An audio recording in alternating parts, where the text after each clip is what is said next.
અરવલ્લી જિલ્લાના વાતાવરણમાં પણ પલટો જોવા મળ્યો છે। અરવલ્લી જિલ્લામાં વહેલી સવારથી વાદળછાયું વાતાવરણ છે। મોડાસા, ઇસરોલ સહિતના પંથકમાં વાદળછાયું વાતાવરણ માવઠું થાય તો ખેતી પાકનું નુકસાન થવાની શક્યતા વ્યક્ત કરવામાં આવી રહી છે।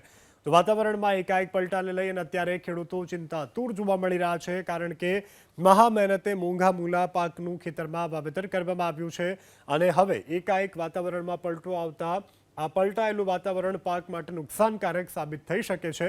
ત્યારે ખેડૂતોની ચિંતામાં અત્યારે ચોક્કસથી વધારો જોવા મળી રહ્યો છે। અરવલ્લી જિલ્લાના વાતાવરણમાં પણ પલટો જોવા મળ્યો છે। અરવલ્લી જિલ્લામાં વહેલી સવારથી વાદળછાયું વાતાવરણ છે।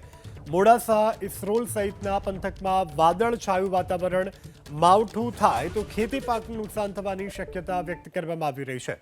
તો વાતાવરણમાં એકાએક પલટાને લઈને અત્યારે ખેડૂતો ચિંતાતુર જોવા મળી રહ્યા છે, કારણ કે મહા મહેનતે મોંઘા મૂલા પાકનું ખેતરમાં વાવેતર કરવામાં આવ્યું છે અને હવે એકાએક વાતાવરણમાં પલટો આવતા આ પલટાયેલું વાતાવરણ પાક માટે નુકસાનકારક સાબિત થઈ શકે છે।